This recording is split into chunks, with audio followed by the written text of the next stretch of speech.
All right, hello and Thank you. welcome to the Citadel GrayLine. This is another great week of talking about the Citadel football team after their wonderful win this week. And we got Jeff Hartsell here with the Post and Courier.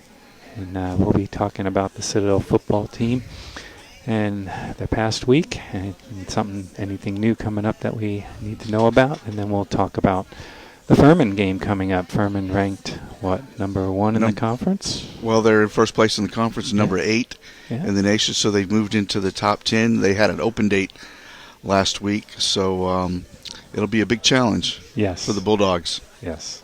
But before we get there, we'll talk about last week's game against Western Carolina. And I think he's been with the team now. The quarterback's been there about 10 years. It seems like it, doesn't it? He's been starting since he was a freshman. Tyree Adams, the preseason SoCon Player of the Year. I don't know if he's going to actually win the award at the end of the year because he's had a tough season, actually suspended for the first couple of games this year. But he's come back and thought he played pretty well against the Citadel. The Bulldogs were able to get some pressure on him, especially at the end of the game. Boy, Western Carolina's last possession, the Citadel had 6 sacks on one series. That's crazy. Almost impossible to do when you think about it. But Tyree did have a couple of touchdowns and had a long run toward the end of the game as well. But the Citadel was able to deliver the knockout blow there on that final series and come away with a 35-17 win in what Coach Brent Thompson had called a must-win game. I'm not sure what happens when you lose a must-win game. Do they just cancel the program? You're done. Season's over. School's closed. I don't know what happens. But he was right. If they lose that game, then where do you go from there? But they won it, and there's a much lighter step around the Citadel football facility this week as they get ready for a big challenge against Furman. You would almost call Furman a must-play-well game. A must-play-well game. I think that's fair. Citadel will be a big underdog against Furman, just like VMI and Western were against the Citadel. And we saw what VMI was able to do in that game, and the Keydets backed that up with a overtime victory over Samford last week. So they've got 3 conference wins. They're edging toward getting ranked, which I don't know the last time a VMI team was ranked. But good for them. At the top of the polls. Right. They've probably been ranked at the bottom. Right, in the bottom 10. But, good on them and good for Coach Scott Wackenheim, who's really done a good job. I think his record was 1-20 in his first 2 years. Man. But he's got it turned around and really done a good job recruiting. So it's good to see VMI make some noise in the SoCon. It's been a long, long time. Yeah, and it's good to know that they're actually a good team, and it's not like just a fluke that they maybe beat us. Right. It helps that loss, as tough as it was, look a little bit better. That VMI it wasn't a fluke. I think VMI is actually a good team. I thought against Western Carolina, quarterback Brandon Rainey looked about as good as he has since that Georgia Tech game. Good to hear. You know, that's the game they grabbed his face mask and he twisted his knee. And he's still not 100% in my view, but he's getting closer. And he looked a lot more comfortable on Saturday than he had in previous weeks. So that's always a good sign because he's the engine that makes the car go. Right. You know, with that triple option offense. I thought the offensive line had probably its best game since the Georgia Tech game. Really 339 rushing yards, so you know your O-line had a good game. Right. Clay Harris, the fullback, was finally able to find some room up the middle and ran for 154 yards. So the Citadel really needed that kind of performance going into this Furman game, something to give them a shot of confidence, a shot of self-belief as they head into a game which I think is probably the best team on the Citadel schedule, including Georgia Tech. You know, Furman, they lost their first 2 games to Georgia State in a nail-biter, and they probably should have beaten Virginia Tech in the second game, but they lost that one, and then they've won 4 in a row since then. So this is a very good team, powerful offense. Defense is really playing well, holding teams to well below their average in points. They have a 6'4" quarterback who can really put it on the money. The top running back in the league in Devin Wynn. And so Clay Hendricks, who is a Furman grad and made his bones out of Air Force as an assistant coach. He's done a really good job at Furman. Well, yeah, they're definitely doing very well this year. I remember watching the Citadel Georgia Tech game on TV and then kind of flipping when I had the opportunity over to the Furman Virginia Tech game. So it was kind of how our two Southern Conference teams were taking on two Tech teams, and at one point both of us were winning. Almost came away with the sweep. Yeah. I think there were a couple iffy calls late in the Furman Virginia Tech game that kind of swayed the game toward the Hokies. So, but Furman has responded well since then. Beat Mercer 45-10 and beat Samford 58-14. Now that was the week after the 4 overtime game. So I think Citadel and Samford both have a bit of a hangover that week. The one team that has tested Furman is ETSU in the conference. Is ETSU only lost by 17-10 to Furman. So they're the one team in the league that's been able to slow down that offense a little bit. So it'll be interesting. I don't know exactly what ETSU did in that game, but it'll be interesting to see if the Citadel can maybe learn something from ETSU and try to slow these guys down a little bit. Right. Yeah, so from the Western Carolina game, any injuries to report? And those also that have been injured, like Clay Harris and Brandon Rainey and others, do you think they're coming back and be able to be full strength for Furman? Clay Harris certainly looked full strength. The fullback, he had been dealing with the shoulder for ever since the Georgia Tech game, as far as I know. But he looked pretty good on a Saturday against Western. And as we said, Brandon Rainey, I still don't think he's 100%, but even Brandon and Coach Thompson admitted after the game that he finally looked like his old self. They've been insisting all along that, he's close to 100%, but, and that's what you have to say when you're in their position. But to my eye, he looked closer than he has been, but still not 100%. But, Brandon's a tough guy and the ultimate competitor. Nobody wants it more than Brandon Rainey. So I thought he had a good game throwing the ball. Only threw 5 passes, but 3 of them for touchdowns. 2 to Remus Bulmer on kind of a wheel or seam route out of the backfield. And then he hit Raleigh Webb over the top. And it was good to hear a little humor in the interview room after the game. Brent Thompson was needling Brandon a little bit during his interview. So, I thought he overthrew that one. And because Raleigh definitely had to hit another gear to get under that ball. And that came right after what I thought was a great call on the onside kick. It was 21-3, and Western had gotten an unsportsmanlike foul on the touchdown. So that was enforced on the kickoff. So that moved the Citadel up, to the 50-yard line to kick maybe. Yeah.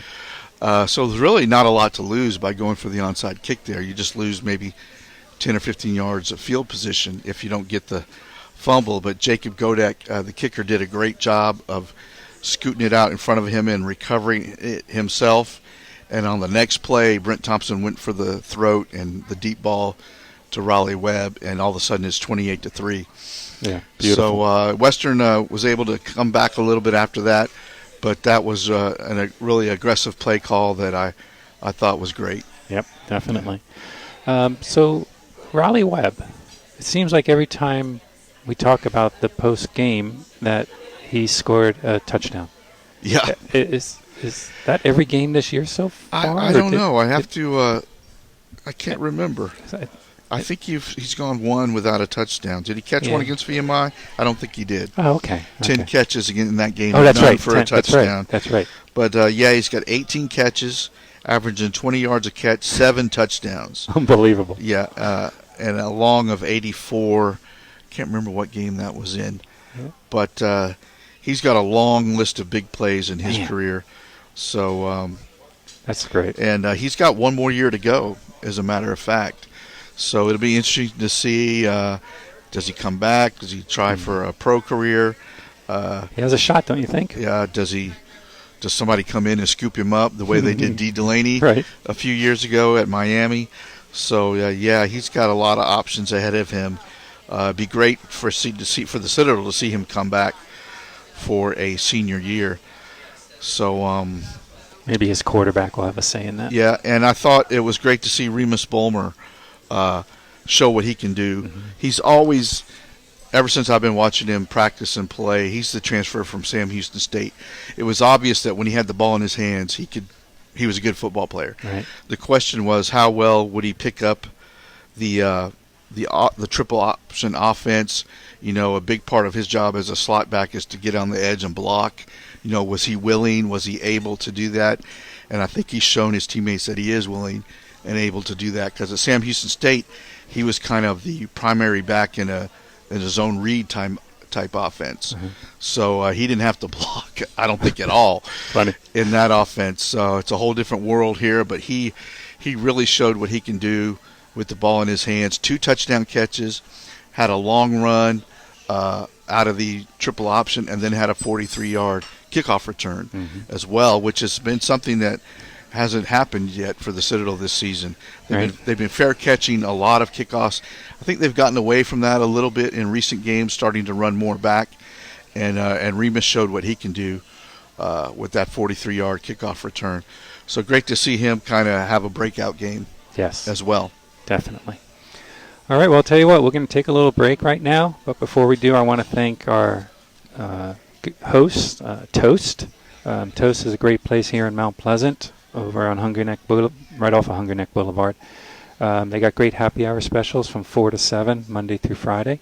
They got great $2 drinks, and then their food for their happy hour, their appetizers. They have certain items on the menu that are $5 happy hour or $5 appetizers. So they also have music here that is very good. So if you're in Mount Pleasant area between 4 and 7, Monday through Friday, check them out. Also, they have very good food here if you want to just come for lunch or dinner. And also, I want to thank one of our great Citadel sponsors. We're delivered by IPS Packaging. So for all your packaging supplies and automation needs, call IPS Packaging and Automation. They're at 800-277-7007.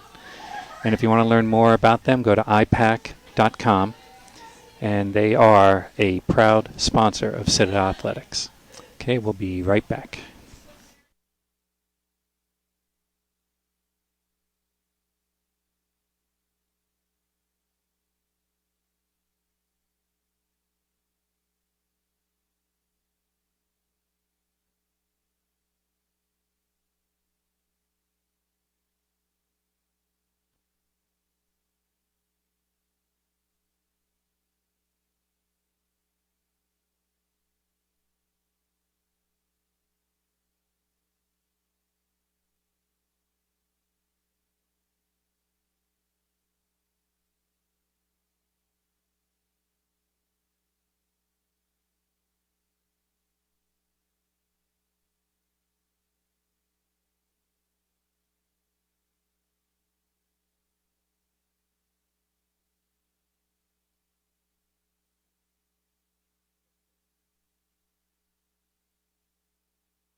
Okay, welcome back to the Citadel GrayLine. Paul Evangelist here with Jeff Hartsell from the Post and Courier, and a huge Citadel supporter and follower of the team, and always has all these great stats and information to tell us all about this team. So let's talk about Furman. Let's talk about Furman. Well, first of all, I thought it was interesting. I wrote a story this week, and I'll be interested to get your view on this, on the number of rivals that the Citadel seems to have. Maybe a couple more than most teams. You know, I think Auburn has a lot of rivals, but the Citadel has, you could consider Furman, VMI, Wofford, and Charleston Southern now, a geographical rival at least. And so I was talking to Kyle last week and asked his opinion, and see if I can remember the order. Wofford. Right.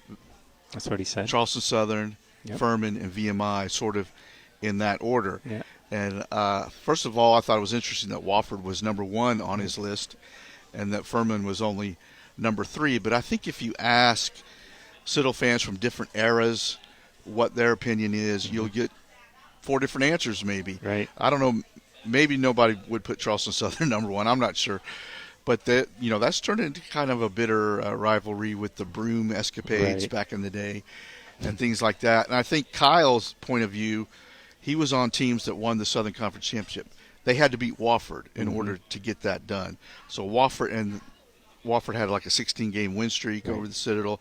So I think they really viewed Wofford as target number 1 on their list. So I think that's where Kyle is coming from. Right. Older alums like yourself might think Furman or VMI is higher up. So what is your view of the Citadel's pecking order of rivals? Yeah, like honestly, CSU's new last 10 years, let's say.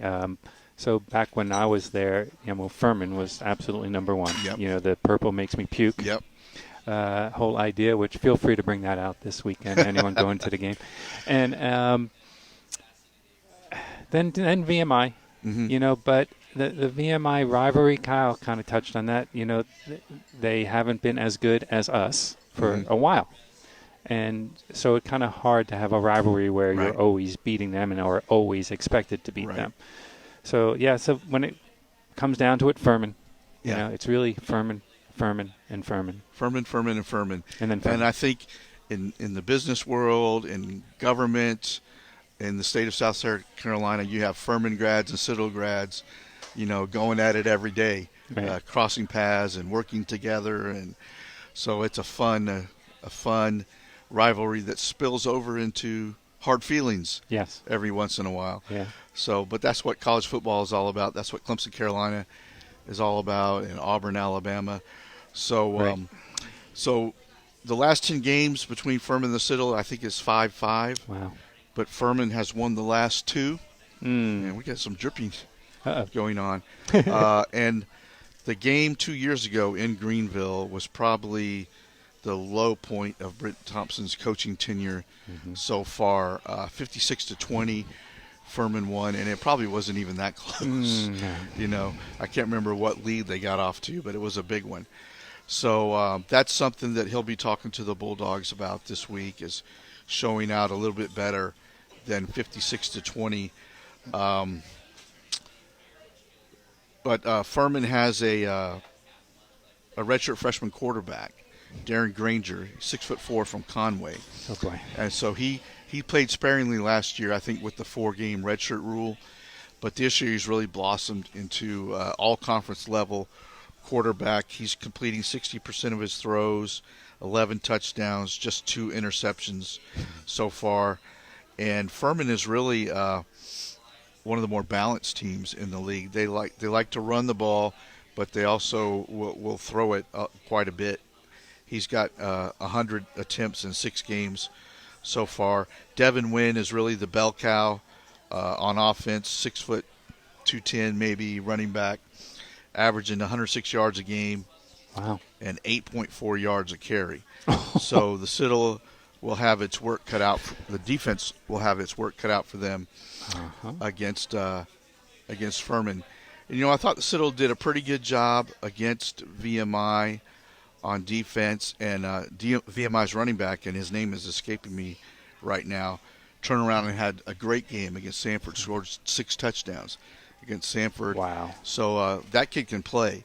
Yeah. And I thought the Citadel did a decent job on defense against VMI. Running, yeah. Marquise Blount, the Citadel's linebacker, was the SoCon Defensive Player of the Week last week after his game against VMI. He had 9 tackles, a couple sacks, I think. And so he played well. Willie Eubanks really played well. And I thought the Citadel's secondary, even though no, I'm thinking of the Western Carolina game. I'm sorry. Right. Marquise won it for the Western Carolina game. Yep. And the Citadel secondary, I thought, played better against Western Carolina than maybe they have in recent games. They were obviously able to come up with some interceptions, but able to play the ball a little bit better than they have. In some games, they've been right there with the receiver, but haven't made the play at the end of at the top of the route. And they were able to do that a little bit better against Western Carolina, and they will need that most definitely against Furman. Furman's offensive line is very big. Bo Layton is their all-conference left tackle, 6'7", 287. And there's another Bo who's also 6'7". So they have the Bo brothers who are quite huge. Yes. Both of them 6'7". And they play a 3-4 defense. Chad Staggs, who was the Citadel's nemesis when he was the defensive coordinator at Charleston Southern, is no longer at Furman, though. So he's now at Coastal Carolina. Okay. So that's maybe one thing that might be in the Citadel's favor. Their nemesis, Chad Staggs, is not there anymore, but I'm sure Furman's coaches know everything Chad knows about defending the triple option. Right. One thing I thought was interesting, Furman's nose guard is 5'9", 255 pounds. Taylor Hodges is his name. Taylor Hodge. So he must be strong. He must be. And so it'll be interesting. Nose guard is a huge factor in the triple option and whether you are able to get some room up the middle for that fullback. So it'll be interesting to see how they handle a guy like Taylor Hodge, 5'9", 255 pounds. He must be a real submariner. Gets up under the center, and wreaks havoc on that defensive line. And then they have a safety, Brian Oke, 6'4", all-conference type player. He's kind of the ringleader of the secondary. So Furman's defense has really played well this year. 17 points they allowed to Virginia Tech, 10 to Mercer, 10 to ESU, 14 to Samford. So ever since the Georgia State game, they've really turned it on defense. Yes. So the Citadel, as always, will have to possess the ball, dominate time of possession, keep the ball away from Furman's offense, no turnovers, and they'll have to create a couple on defense in order to have a chance to win this game. Yep. Maybe a good coming out for the secondary to prove themselves against a real good Furman team. That'd be really nice to see.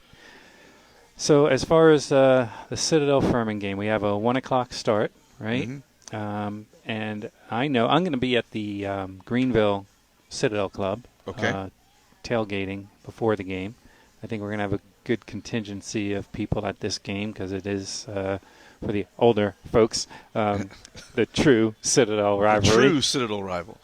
And it is Furman's homecoming. Yes. So they should have one of their better crowds of the season. And as long as the weather cooperates, it should be a great day. And let's hope the Citadel can make it a great game. Yes, definitely.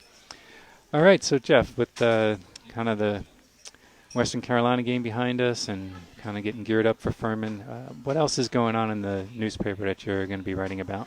Well, I've got. I wanted to call attention to a story that ran Monday about former Citadel assistant coach Jeff Bleemer. He was the Bulldogs offensive line coach during the Charlie Taft glory years in the 90s. He's an assistant at Cane Bay now. And Jeff's thing on Sunday is to drive a bus around the Cane Bay area and pick up 15, 20 kids and bring them to church every Sunday. Well, their church bus got stolen. So another Citadel, a Citadel alum, Richard Sachs, was able to donate not a new bus, but a bus. And they raised some money to fix up the bus. And now Jeff and his van kids, he calls them, are back on the road every Sunday picking up the kids and bringing them to church up there in Berkeley County. So I did a nice little story on Jeff and his van kids. That ran in the Monday paper. And anytime I can talk to Jeff Bleemer, I enjoy that. He's a great guy and quite a character as well. Played in the NFL with the Eagles. Nice. Back in the day. And then coming up this week, I have a story on Drew McIntyre, the Bulldogs offensive lineman. Brandon Rainey kind of dragged him into the spotlight after the Western Carolina game, brought him into the interview room because he felt like an offensive lineman should share in some of the glory after a victory. So that was kind of fun. And I sat down with Drew the other day and was able to find out a little bit more about Drew McIntyre. They call him Mac Daddy of the offensive line. So that'll be coming up in the paper Thursday or Friday. That's great. It's always good to be able to spotlight some of the people that, usually when they get their name called, it's because they did something wrong, right? Right. False start, McIntyre is usually what you hear about an offensive lineman. But you don't hear about the other 80 plays when they exactly. did and really one thing good about Coach Ron Boyd and his offensive line, he's not afraid to play those guys every snap. I mean, he picks the best 5, and they go every snap of every game. So it's very rare you see one of those guys come out. And they have been using tight end Elijah Lowe a little bit more, I think, than maybe early in the season as kind of an extra tackle. And maybe that made a difference against Western Carolina. They were able to run for 339 yards. That's the most rushing yards they've had this season. So, yeah, good to see these O-linemen get a little share of the spotlight. It's kind of funny. It made me think of the Georgia Tech game. I think one of our linemen went out for a play, and second stringer came in, and that's the only play I think all season long where we got called for chop block, and it was him.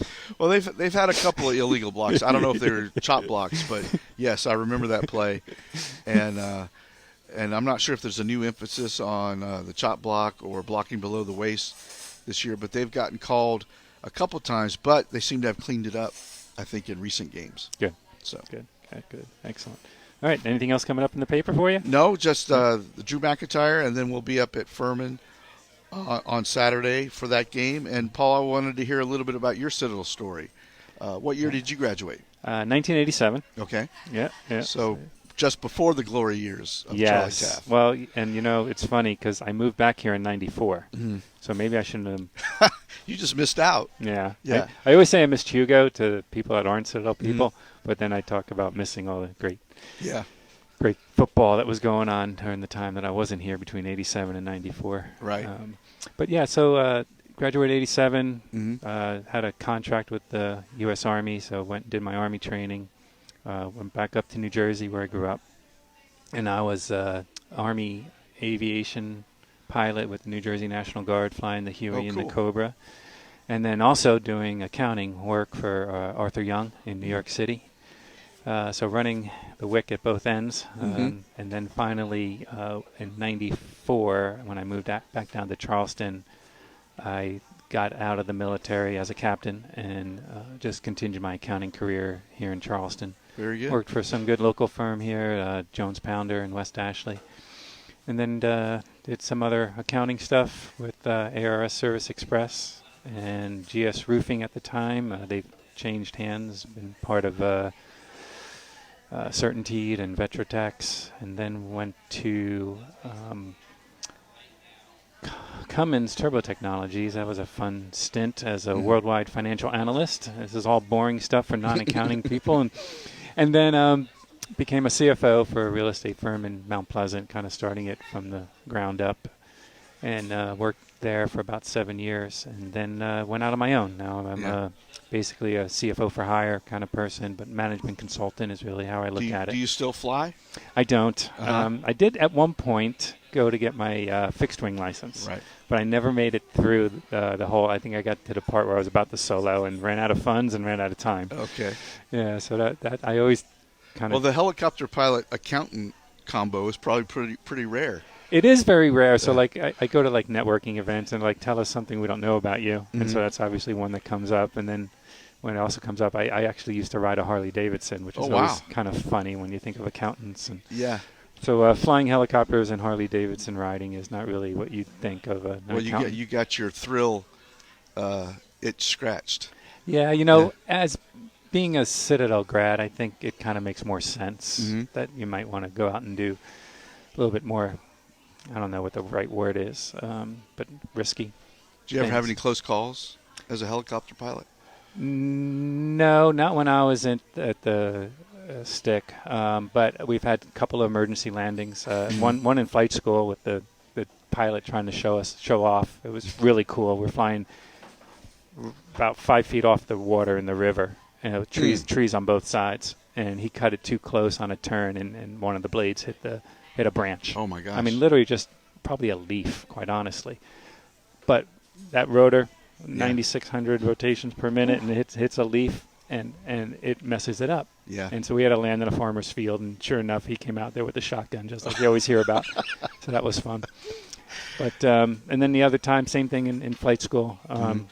The instructor pilot was at the stick, and we had what do they call that? They losing the terminology. It's been so long, but we lost our hydraulic failure. And the book is get it down and just skid it onto the runway. All right, that's the book answer. Right. He did everything but that. Oh, my gosh. It was so funny. He was a Vietnam pilot. He's been doing this forever. And he was just like, let me test this out and let me see what's going on here. Wow. And you have two people in the helicopter. They're in this, and this is the Huey. And I'm looking back. I'm in the front seat, and my stick buddy is in the back seat. And we're just looking at each other like we're going to die. Yeah. So, as an amateur at it, you're thinking the worst. And then he, who's been doing this his whole life, really, no problems for him. Yeah. Yeah. That reminds me of in the old days, pre-digital, our photographers used to have to get the film back to the newspaper on game day to develop the film, right. so we'd have pictures. Different world back then. Of the game, yeah. It's not like today where you just zip it. So Clemson was playing at Virginia Tech, and we chartered a plane for like 2 writers and a photographer to fly to Blacksburg for the game. And we're flying into Blacksburg on game day in this little, I don't know, 5 or 6 seater, and the pilot says, "Okay, guys, look around and see if you see any other planes." And I'm like, "What? Why don't you turn on your radar or something? Look around." So we did, but we managed to land safely, and then we had to leave at halftime to make it back. Oh wow! So you didn't even see the second part of the game. Right. We still had to write about it, and this is the way I remember it. I think we had to leave at halftime to make it back so the photographer can develop his film, and we'd have pictures of the game. That's crazy. So it's a lot different world now than it was back then. Yes. So that's my flying story. Right. Well, it's amazing how technology has come up even since you and I were younger, and it's amazing the things that they can do now. They can just email it to us straight from their camera. Yep. So, it's a much different world. Yep. Now. All right. Well, that concludes this week's episode of this Citadel GrayLine. We thank you all for watching, and get the word out. Let us have some more people watching this next week. Kyle will be back. Once again, he took a vacation this week, and so I was lucky enough to get the short straw and be your host, co-host. We should say congratulations to Kyle. I saw some pink dust on his Facebook page, so I think they're having a girl. That is outstanding. So congratulations to Kyle and his lovely bride. Congratulations, Kyle. That's awesome. He gets to experience the wonders of parenthood. Yes. That's awesome. I think he'll be a great dad. Yeah, most definitely. I met his parents not too long ago, and he comes from a good family, good people. All right. Well, thank you, and we'll see you back here next week.